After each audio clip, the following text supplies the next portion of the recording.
کے قدوس اور بابرکت نام میں آپ سب کی سلامتی ہو۔ میرے عزیزو، آج کا میرا جو مضمون کا عنوان ہے وہ ہے خدا سے محبت رکھنے والے۔ خدا سے محبت رکھنے والے۔ میرے عزیزو، ہم جب خدا سے محبت رکھتے ہیں تو خدا کو ہماری محبت کی ضرورت نہیں ہے، ہمیں اس کی محبت کی ضرورت ہے۔ اس لیے ہمیں چاہیے کہ ہم خدا سے محبت رکھیں۔ محبت ہم اس واسطے رکھ سکتے ہیں کہ جو خدا نے ہمیں حکم دیے ہیں ان حکموں پر کیا کریں؟ عمل کریں۔ وہ حکم ہم بڑی تعظیم کے ساتھ، بڑی عزت کے ساتھ ان کو مانیں۔ جب ہم ان حکموں کو مانتے ہیں تو ہم کیا کرتے ہیں؟ خدا سے محبت رکھتے ہیں۔ آئیے میرے ساتھ یسایہ کی کتاب اس کا 40 باب اور اس کی 31 آیات میں ہم دیکھیں گے۔ اور محبت رکھنے والے خدا کا انتظار کرتے ہیں۔ کیا کرتے ہیں؟ انتظار کرتے ہیں۔ کیسے؟ ان کے پاس خدا کے آنے کا، یا ایک طرح سے اس طرح کے انسان نے یا بہن نے یا بھائی نے یا بیٹی نے یا بیٹی نے کسی طرح سے بھی کوئی مسئلہ ہے، اس کا انتظار کر لیا کہ یہ مسئلہ میرا کون حل کرے گا؟ خدا۔ ایمان رکھنے والے، محبت رکھنے والے، انتظار کرنے والے، ان سب کا مضمون ایک ہی ہے۔ جب ہم ایمان لے آتے ہیں تو خدا پر محبت کرتے ہیں ہم لوگ۔ ایمان لانے کے عوض جس طرح کہ حنا نے بڑے ایمان کے ساتھ اپنے لیے کیا مانگا؟ بیٹا مانگا، اور خدا نے کیا کر دیا؟ عطا کر دیا اسے۔ یہ اس کا ایمان تھا، اور وہ خدا پر ایمان رکھتی تھی، خدا سے محبت کرتی تھی کہ یہ ساری قدرت، ساری عظمت کس کے پاس ہے؟ خداوند یسوع مسیح کے پاس ہے، خدا کے پاس ہے۔ اور انتظار کرنے والوں کو خدا کیا برکت دینا چاہتا ہے، یا کیا ان کے لیے برکت خدا نے رکھی ہوئی، آج اس کے بارے میں ہم سیکھیں گے۔ یسایہ کی کتاب اس کا 40 باب اور اس کی 31 آیات کو ہم پڑھیں گے۔ لیکن خدا کا انتظار کرنے والے اثر نو زور حاصل کریں گے، وہ عقابوں کی مانند بال وپرا سے اڑیں گے، وہ دوڑیں گے اور نہ تھکیں گے، وہ چلیں گے اور ماندہ نہ ہوں گے۔ کلام مقدس کا پڑھا اور سنا جانا ہم سبوں کے لیے باعث برکت ہو۔ یعنی کہا ہے کہ لیکن خدا کا انتظار کرنے والے اثر نو زور حاصل کریں گے۔ اس زور کے لیے میں آپ کو پیچھے لے کر جانا چاہتا ہوں، نوح نبی کے دور کے اندر، کہ جب خدا نے 600 برس کا تھا نوح نبی، تو اس کو خدا نے حکم دیا کہ زمین ساری گناہ کے اندر مبتلا ہو چکی ہے، سب انسانوں نے گناہ کر لیا ہے، اور میرا قہر زمین پر کیا ہے؟ بڑکا ہے۔ تو کیا کر، اپنے لیے زمین پوری پر صرف ایک تو ہی راست باز مجھے ملا ہے، تو کیا کر ایک کشتی بنا، اور اس کے اندر ہر طرح کے جوڑوں کو، جو رینگنے والے کیڑے ہیں، پرندے ہیں، چرندے ہیں، 2 جوڑے لے اور ان کو اپنے ساتھ لے، اور اپنی پوری فیملی کو لے کر اس کے اندر چلے جانا۔ اور وہ سارا ایک انتظار کی گھڑی تھی نوح نبی کے لیے، کہ بہت عرصہ لگا کس کو بنانے کے لیے؟ کشتی بنانے کے لیے۔ اور اس نے خدا کی بات مانی، اس پر عمل کیا، اور اس کشتی کو بنا کر، اور عین وقت پر اس نے اپنے بچوں سمیت جو خدا نے حکم دیا کشتی کے اندر لے گیا، اور طوفان آیا، اور طوفان نے کیا کیا؟ کشتی کو نیچے سے اوپر اٹھا لیا۔ یعنی کہ ایک نشانی ہے انتظار کرنے والوں کی، حکم ماننے والوں کی، وفاداری کرنے والوں کی، کہ خدا نے اس کو کیا کیا؟ نیچے سے اوپر اٹھا لیا۔ یعنی کہ یہاں سے انسان کی سرفرازی بھی ظاہر ہوتی ہے کہ انسان پست ہوتا ہے اور خدا اسے اٹھا کھڑا کرتا ہے۔ آمین۔ خدا نے اس کو اٹھا کھڑا کیا، اس کو بچا لیا، تمام روئی زمین کے اوپر سے خاتمہ کر دیا، اور اس نے خدا کی بات کو مانا۔ یعنی کہ خدا سے محبت رکھنے والا وہ انسان تھا۔ آمین۔ بات ماننے کے بعد اس نے کیا ہوا کہ جب خشکی پر اوپر کشتی لگ گئی، اور اس کے بعد اس نے سارے جانور اور پرندوں میں سے کچھ لے کر ان کی کیا کی؟ خداوند کے حضور شکر گزاری کی قربانی چڑھائی۔ اس نے وفاداری کا رزلٹ بھی دے دیا۔ یہ ہمیں پہلی مثال ملتی ہے کلام مقدس میں سے۔ اس کے عوض جب ہم آگے بڑھتے ہیں تو اسی طرح ہمیں باپ ابراہیم کی بھی مثال ملتی ہے बाप इब्राहिम भी एक अमीर तरीन आदमी था। उस वक़्त बुतों की वो मूर्तियों को बनाते थे उसका बाप, और वो मूर्तियां बनाते थे। मालदार थे, शौहरतमंद था, दौलतमंद था, उसके पास सब कुछ था। और खुदा ने उसको आवाज़ दी, ऐ इब्राहिम, तो अपने रिश्तेदारों को, नातेदारों को छोड़ और जहां मैं तुझे भेजता हूं वहां तू चले जा। और वो चला गया, सब कुछ छोड़कर अपने बाप के पीछे चला गया, क्योंकि उसने क्या किया, खुदा के हुक्म को मान लिया। और उसने एक बात के लिए, अपने लिए बेटा हासिल करने के लिए, औलाद हासिल करने के लिए कितनी देर इंतजार किया? 25 बरस इंतजार किया, तब जाके खुदा ने उसको बेटा दे दिया। क्या हुआ? वो 25 बरस के अंदर अपनी जगह से हिला नहीं था। इंतजार करने वाले, हुक्म मानने वाले, खुदा की वफादारी में रहने वाले, और जो खुदा के साथ ऐद बांध लेते हैं, खुदा उनकी पुष्टपनाई करता है, उनको कभी भी अकेला नहीं छोड़ता। उसने इंतजार किया, वो खुदा से मोहब्बत रखता था, और खुदा ने उसको बरकत दे दी। जब यूं ही हम आगे बढ़ते हैं तो याकूब, उसकी स्टोरी भी आप जानते हो। वो भाग कर कहाँ चला गया? अपने माँ के बाप के कहने से अपने मामा लावन के पास।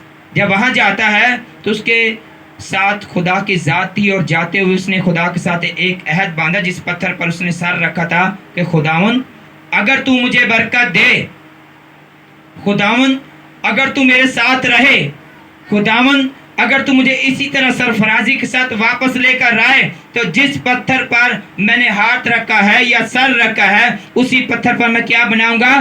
तेरा घर बनाऊंगा, और मैं जरूर ही 10वां हिस्सा उस जगह पर दिया करूंगा। आमीन। उसने किसके साथ ऐद बांध लिया? खुदा के साथ। और इंतजार की घड़ी में चला गया। वहां गया, उसने 5 साल ड्यूटी अपनी की, और उसके मामे ने कितनी कर दी? 10 साल कर दी, डबल कर दी। उसके बाद उसने खुदा के साथ अहद बांध लिया कि खुदावन जितने ये मेरे भेड़ बकरियां थी, ये उसने क्या कहा उसके मामू ने कि ये तो मेरी हैं।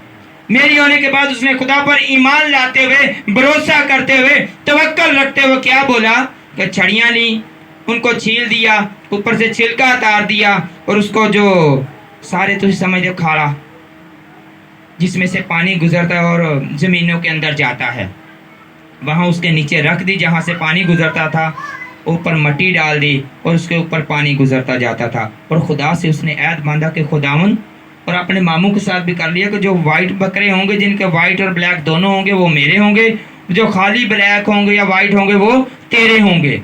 खुदा की कुदरत, खुदा के साथ चलने वालों के लिए खुदा क्या कर दिखाता है कि जो जो बकरियां वहां से, बकरे वहां से पानी पीते थे, भेड़ बकरियां, उनका रंग क्या हुआ? वाइट और ब्लैक दोनों रंग ज्यादा बकरियों ने यही बच्चे देना शुरू कर दिया। हालेलुया।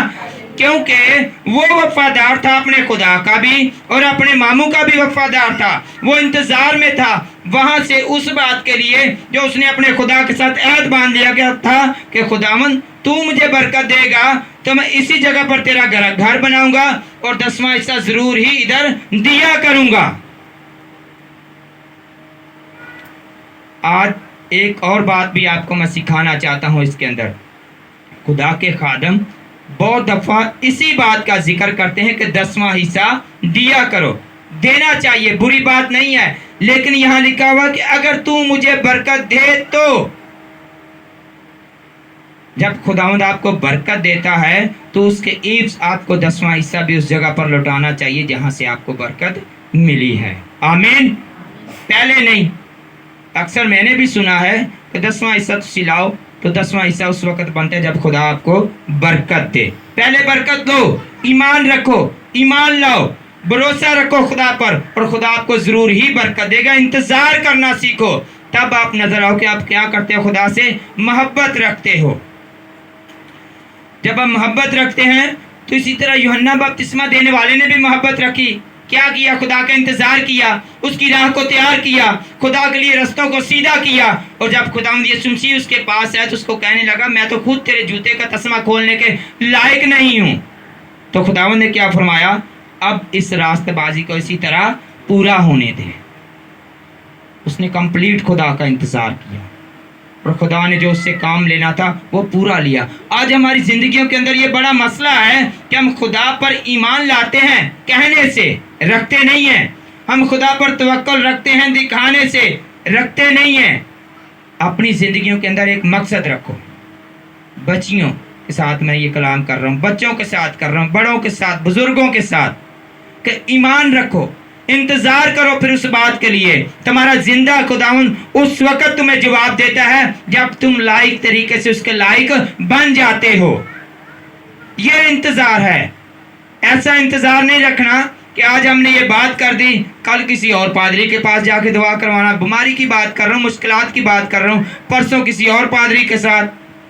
میرے سامنے ایک بندے نے کہا، ہماری کمپنی کا ہے، کیشیئر ہے، رابرٹ صاحب ہے، کہ میں نے لاہور میں جا کر ایزک چینل سے پاسٹر انور فضل سے بھی اپنی وائف کے لیے دعا کروائی اور اس کو شفا نہیں ملی۔ یہ پاسٹر کیا کرتے ہیں؟ خالی ڈرامہ، صرف چندے جمع کرتے ہیں۔ مجھے بٹھا کر اس نے بولا دفتر کے اندر، میں نے بولا یار یہ خدا کے کلام کی بات ہے، اب میرے لیے تو سر نہیں ہے، میرے لیے ایک عام آدمی ہے۔ میری بات سن، کیا تو نے خدا پر ایمان لایا؟ پورے کلام مقدس کو تو پڑھ لے، وہاں لکھا ہوا جا تجھے تیرے ایمان نے اچھا کیا ہے۔ اچھا کرنے کا مقصد ہے، ایمان لانے کا مقصد کہ تیرا سارا دل کس کو فوکس کرتا ہے؟ خدا کو۔ تیرا دل کس کے ساتھ لگا ہوا ہے؟ خدا کے ساتھ۔ تو کن باتوں پر یقین کرتا ہے؟ خدا کی باتوں پر۔ میں نے بولا کبھی ایسا ہوا؟ ادھر آ کر میں نے بولا تو 70 گالیاں نکالتا ہے اپنے منہ سے، اور کس منہ سے تو خدا سے منت کرتا ہے اور وہ تیری سنے گا؟ پھر اس نے منہ نیچے کر لیا، اس نے بولا شبیر ایسے نہیں ہے، میں اندر سے بڑا دکھی ہوں۔ میں نے بولا اگر تو دکھی ہوتا نا، تیرے اندر سے دکھ کی باتیں نکلتی۔ کس طرح؟ متی رسول جو تھا یہ بھی پریشان تھا، یہ اس انتظار میں تھا، رومی حکومت کے اندر پھنسا ہوا تھا، یہ اس انتظار میں تھا تاکہ میں دولت مند بنوں، مجھے آزادی ملے، امیر ہونا چاہتا تھا، دولت حاصل کرنا چاہتا تھا، لیکن یہ ٹمٹماتی بتی کی طرح اندر سے جل رہا تھا، اس کے پاس کوئی قوت نہ تھی۔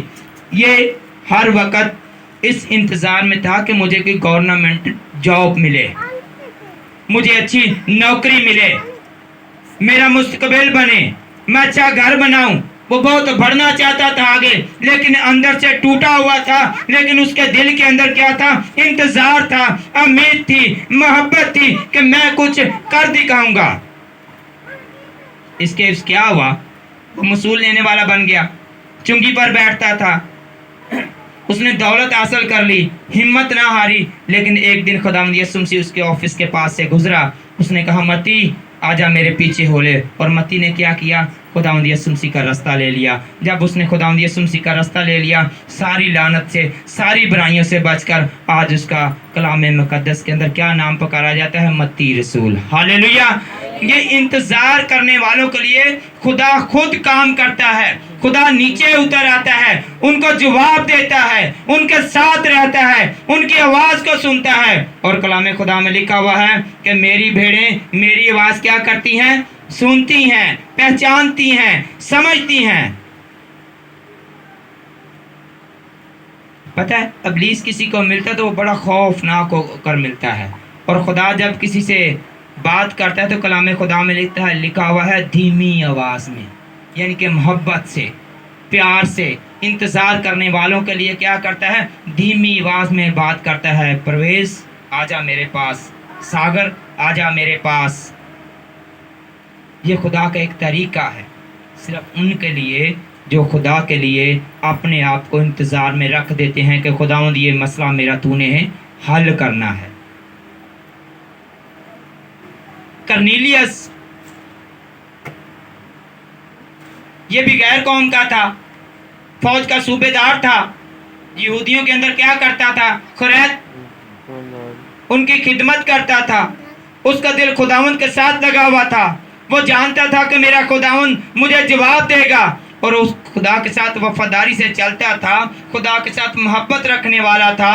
محبت رکھنے والوں کے لیے خدا نے کیا کیا کہ جو پطرس رسول تھا وہ غیر قوموں کے پاس جانا پسند نہیں کرتا تھا، اور خدا نے اوپر سے وائٹ چادر نیچے اتار دی، اس کے اوپر कीड़े मकोड़े, बहुत सारी ऐसी चीज़ें लगी थी जो हराम थी, ना खाने के काबिल थी।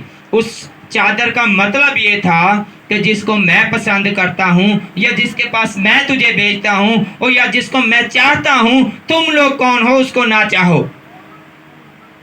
प्रवेश भाई, कर्नेलियस ने खुदा के हुक्म पर क्या किया? अमल किया था। यूनानी था, गैर कौम का था, वो खैरात करता था, खुदा से मोहब्बत रखता था, और खुदा ने अपना फरिश्ता कर्नेलियस के पास भेजा और उसके बाद किसके पास भेज दिया? पतरस के पास, कि जा, 2 आदमी आएंगे नीचे से, उसके साथ चले जाना और कर्नेलियस के घर में जाके क्या करना? दुआ करना, और वो तौबा करेंगे, बपतिस्मा लेंगे, और वो घराना क्या होगा? आजाद हो जाएगा। हालेलुया।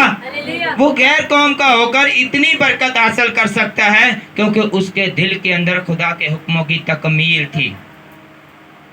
उसके दिल के अंदर क्या था? खुदा के लिए इंतजार था। उसके दिल के अंदर खुदा के लिए वफादारी थी। क्या हम आज जो खुदा के बेटे और बेटियां कहलाते हैं, जो हम उसके कीमती खून से खरीदे हुए हैं, हमारी आवाज क्यों नहीं सुनी जाती? हमारे दिलों के अंदर इंतजार नहीं है, हम वफादारी नहीं कर सकते।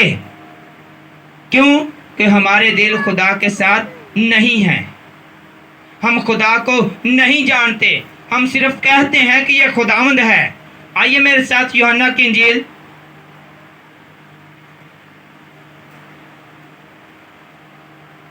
4 बाब,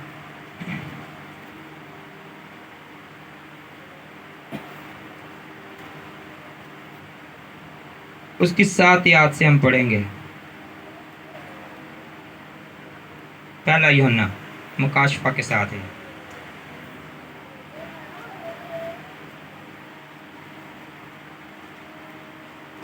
ऐज़ीज़ो, अब हम एक दूसरे से मोहब्बत रखें, क्योंकि मोहब्बत खुदा की तरफ से है, और जो कि मोहब्बत रखता है वो खुदा से पैदा हुआ है और खुदा को जानता है। ये है मोहब्बत। जो मोहब्बत रखता है वो किससे पैदा हुआ है? खुदा से पैदा हुआ है। और वो किसको जानता है? खुदा को जानता है। वो खुदा तरस होते हैं, खुदा उनसे मोहब्बत रखता है और हर तरह की मुश्किलात से उनको निकालता है।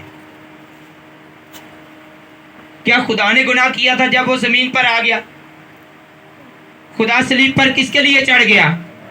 हमारे लिए, क्योंकि वो हमसे मोहब्बत रखता है। इसके ईव्स हमें भी उससे क्या करना है? मोहब्बत रखनी है, उसके हुक्मों पर अमल करना है, वफादारी दिखानी है, ताकि हम क्या कर सकें। फिर भी इसके अंदर हमारा ही लालच है, हमारे लिए ही मतलब निकलता है कि जब हम खुदा से मोहब्बत रखते हैं तो हमें क्या करता है? ब्लेस करता है, बरकत देता है। और तशना की किताब 28 बाब के अंदर लिखा हुआ है, जब तू मेरे इन हुक्मों पर अमल करेगा, तू बाहर जाता भी मुबारक होगा और घर के अंदर आता भी मुबारक होगा, और तू जिस काम को हाथ लगाएगा वो भी मुबारक होगा। तेरे खेत और तेरे चपाई भी मुबारक होंगे, और तेरे बेटे और बेटियां भी मुबारक होंगे, तेरी कटौती और तेरी टोकरी भी मुबारक होगी। आमीन। ये बरकत उस इंसान को मिलती है जो खुदा से मोहब्बत रखता है। और जो खुदा से मोहब्बत रखता है, एक हवाला और आपके सामने मैं पढ़ूंगा, रोमियो 2 बाब उसकी 7 याद से, जो नेकोकारी में साबित कदम रहकर जलाल और इज्जत और बिका के तालब होते हैं, उनको हमेशा की जिंदगी देगा। हालेलुया। किसके? नेकोकार के तालब होते हैं, उनको क्या देगा? वो हमेशा की जिंदगी। और हमेशा की ज़िंदगी को हासिल करने के लिए हमें खुदा की मोहब्बत के बंध में बंधे रहने की बहुत ज़्यादा ज़रूरत है। खुदा के हुक्मों पर अमल करने की बहुत ज़्यादा ज़रूरत है। खुदा के साथ ऐद शकनी करने की बहुत ज़्यादा ज़रूरत है कि खुदावंद, मैं तेरे लिए ये काम करूँगा, लेकिन तू मुझे बरकत दे। और उस काम को क्या करो? करके दिखाओ, इंतज़ार करो। खुदावंद, मैं तेरे लिए खुद को पेश करता हूँ, चाहे दुनिया इधर की उधर हो जाए, और खुद को खुदा के हुजूर झुकाए रखो। खिदमत का पता क्या है? खिदमत के अंदर कहना बड़ा आसान है, लेकिन उसमें उतर कर उस कुश्ती को लड़ना बड़ा मुश्किल है। शादी पे नहीं जाओ तो बहन भाई नाराज, किसी प्रोग्राम पर नहीं जाओ तो बहन भाई नाराज, कोई बात नहीं, लेकिन जिसने मुझे इज्जत और शोहरत देनी है या जिसने आपको इज्जत और शोहरत देनी है उसके वफादार रहना बहुत ज़रूरी है। बहन भाइयों को भी वो कायल कर लेगा, बहन भाइयों के लिए बड़े अजीब अजीब काम कर देगा वो, और खुद बखुद उनके ज़हन क्या होंगे, बदल जाएंगे। वफादारी करना सीखो। वफादारी इंतज़ार को जाहिर करती है। अब खुदावंद यीशु मसीह आकर चले गए और आप जिंदगियों के लिए फिर आने वाले हैं। आमीन। कलाम खुदा में लिखा है, मैं जाता हूँ, मेरे बाप के घर में बहुत से मकान है, और फिर आऊँगा और तुम्हें आकर अपने साथ ले जाऊँगा। वो मकान किसके लिए तैयार हो रहे हैं? आप लोगों के लिए। अब खुदावंद इंतज़ार में है कि मेरे बेटे और बेटियां मेरे लिए क्या रिजल्ट पैदा करते हैं, मुझे किस तरह का पेपर हल करके देते हैं, अच्छा या बुरा। वो 10 कुंवारियां थीं, 5 उठाई गईं, 5 उस दरवाजे के अंदर से गुजर गईं जहाँ खुदावंद यीशु मसीह की ज़ियाफ़त थी, और 5 उसी जगह पर खड़ी रहीं। वो तैयार भी थी, खुदा पर ईमान भी रखती थी, इंतज़ार में भी थी कि खुदावंद आएगा और हमें अपने साथ क्या करेगा, ले जाएगा। और किस वजह से रुक गई? बोले, आम सा सवाल है। उनकी कुपियों में से तेल नहीं था, उन्होंने इंतजाम नहीं किया था। वो सिर्फ अच्छे कपड़े पहन लिए थे, उन्होंने काली मशकें ले ली थी, लेकिन उनकी मशकों की कुपियां क्या थी, खाली थी। उनके अंदर तेल नहीं था, उनको जलाने के लिए कोई ऐसा वसाइल नहीं था। और वो क्या कर रही थी? जिनकी कुपियों के अंदर तेल था उनसे मांगना शुरू हो गई। उन्होंने कहा, नहीं, ये सिर्फ हमारे लिए है जिससे हम अपने खुदावंद तक पहुंच सकते हैं। मेरे अज़ीज़ों, अपनी कुपियों को कभी भी खाली ना छोड़ो, खुदा के इंतजार में रहो। और कलाम खुदा में लिखा हुआ है, एक ले लिया जाएगा और दूसरा छोड़ दिया जाएगा। वो यही मिसाल है कि जो खुदा के साथ उसके इंतजार में है उसको क्या कर लिया जाएगा, ले लिया जाएगा, और दूसरा जो खुदा के साथ नहीं उसके बारे कहा गया है उसको छोड़ दिया जाएगा। तो कितने लोग हैं जो खुदा के साथ रहना चाहते हैं या जाना चाहते हैं? मेरे अज़ीज़ों, अपनी ज़िंदगियों को खुदावंद की हजूरी में पेश करें। खुदा आपसे बहुत मोहब्बत करता है। खुदा आपके लिए उसने अपने बेटे को कुर्बान कर दिया है और अब फिर उसको वापस भेजने वाला है ताकि आपकी कुपियाँ खाली ना हो। आमीन। अपने आप को इंतज़ार में रखें, और इंतज़ार उस शख्स का होता है, फर्ज किया किसी का वालिद साहब बाहर के मुल्क गए हुए हैं और 4 साल के बाद आने वाले हैं, तो मेरा ख्याल है कि उसको बाप से ज़्यादा बढ़कर उस चीज़ की कदर होगी कि मेरा बाप बड़ी देर के बाद आने वाला है। इस चीज़ की कि बड़ा अरसा बीच में खला रही है। वो दिन रात अपने बाप के आने की क्या करते हैं, बेटे और बेटियां और बीवी क्या करते हैं, तैयारी में लगे रहते हैं। ऐसा ही है, उसके अंदर कुछ और भी चीज़ें पाई जाती हैं। पैसा भी आने वाला होता है, जगह भी लेने के चक्कर में बंधा होता है, गाड़ी लेने के चक्कर में बंधा होता है, यानी कि किसी चीज़ का कोई ना कोई इंतज़ार होता है कि वो आएगा तो हम ये काम करेंगे। और हमें उस जगह पर जाना है जिसका खुदावंद इंतज़ार कर रहा है कि मैं अपने बच्चों को ले जाकर मकान तैयार करूं और फिर आऊं और इनको अपने साथ ले जाऊं। उस मकान में रहने के लिए आपको अपना दिल खाली करना पड़ेगा, आपको अपना ज़हन खाली करना पड़ेगा और कंप्लीटली खुदावंद का इंतज़ार करना पड़ेगा। आमीन। उते कोई यह चक्कर नहीं होना कि भाई साहब हुण घर है तो चलो जी बाजार चलिए, यसू होएगा तो आप ही सारियां चीज़ां दे लाएगा, या मेरा ही इंतज़ार हुंदा है कि हुण शबीर घर आएगा तो इन्हूं ज़रा छिलना है, असीं चलो बाजार तो चलिए तो 2-4 हज़ार लो आइए। बस यस्सु का इंतज़ार करने वाले को किसी चीज़ की कोई कमी नहीं होगी। वहाँ खुदावंद दे पास असीं ते आ गए हैं, हुण दिओ जी सानू। देने वाला कौन है? खुदा। मेरे अज़ीज़ों, अपनी ज़िंदगियों पर गौर करें, सोचें कि खुदा आपके लिए क्या करना चाहता है और आपकी ज़िंदगियाँ किस तरह आप खुदा के लिए इस्तेमाल हो रही हैं। ज़रूरी है آپ کو ضرورت ہے خداوند کی تاکہ ابدی زندگی میں داخل ہو جائیں. آمین. خداوند اس کلام کے وسیلہ سے آپ سب کو برکت دے.